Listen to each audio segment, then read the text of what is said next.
विजेडी रे मिसिले विप्लव जेना हाथ छाड़ी शंख धरिले अनुगुल जिलार टाणुआ नेता 1500 समर्थकों सह भुवनेश्वर शंख भवन में विजेडी रे मिसिले अनुगुल कांग्रेस पूर्वतन विधायक प्रार्थी विप्लव जेना किछि दिन तले कांग्रेस इस्तीफा देइथिले। आज विजेडी सांगठनिक संपादक प्रणव प्रकाश दास अनुगुल विधायक रजनीकांत सिंह उपस्थित में विप्लव और तांको समर्थक विजेडी रे सामिल होइछन्ति। माननीय विधायक सहित जाइए कही माननीय मुख्यमंत्री को पुनः बिहारी थिले चिन्मय बाबू थिले जे विप्लव जेना आपण कार्यक्रम रे अनुप्राणित होई से जन विप्लवी नेता यूनियन ट्रेडर यूनियन ट्रेड से जन नेता श्रमिक नेता मोस्ट इम्पोर्टेंट कथा होची लोक मान सहित सुख दुखर साथी तांको तरफ सी आसी कही विधायक आसी कही जे विप्लव बाबू आसुच्च पार्टी की पार्टी बहुत स्ट्रेंथन हम लोक मान सम डिमांड भी आज धन्यवाद देवी माननीय मुख्यमंत्री संगे संगे अनुमोदन करते 1500 ऊर्ध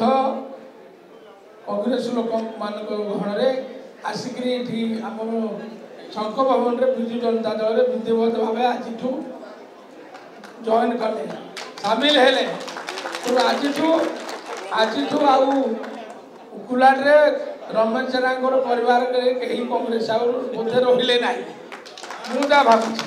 समस्ते आज सामिल हेले तेणु आम स्वादर सहित ग्रहण करुचु। आम अनुकूल निर्वाचन मंडली जिते विजु जनता दल कर्मी नेता समस्ते तो सोशल मीडिया आम देखी 18 तारिख मिश्रण अच्छी तेणु आम खास कर खुशी सहयोग निश्चित भाव में विजु जनता दल मिल आम अनुकूल को विकास धारा में आगे ढेंकानाल जिलार खास कर अनुगुल निर्वाचन मंडली तालचेर निर्वाचन मंडली सब निर्वाचन प्राय जगह बुली सब जगह देखी माननीय मुख्यमंत्री जो लक्ष्य विमुखी कार्य जो कार्य से कहले बहुत कार्य को पिला आज भी देखो बहुत जगह माननीय मुख्यमंत्री जो बीएसके कार्ड प्रत्येक जगह आप देखु से लोग देखिए प्रत्येक हॉस्पिटल में माननीय मुख्यमंत्री जो कार्ड स्वतंत्र भाव में सरकार तरफ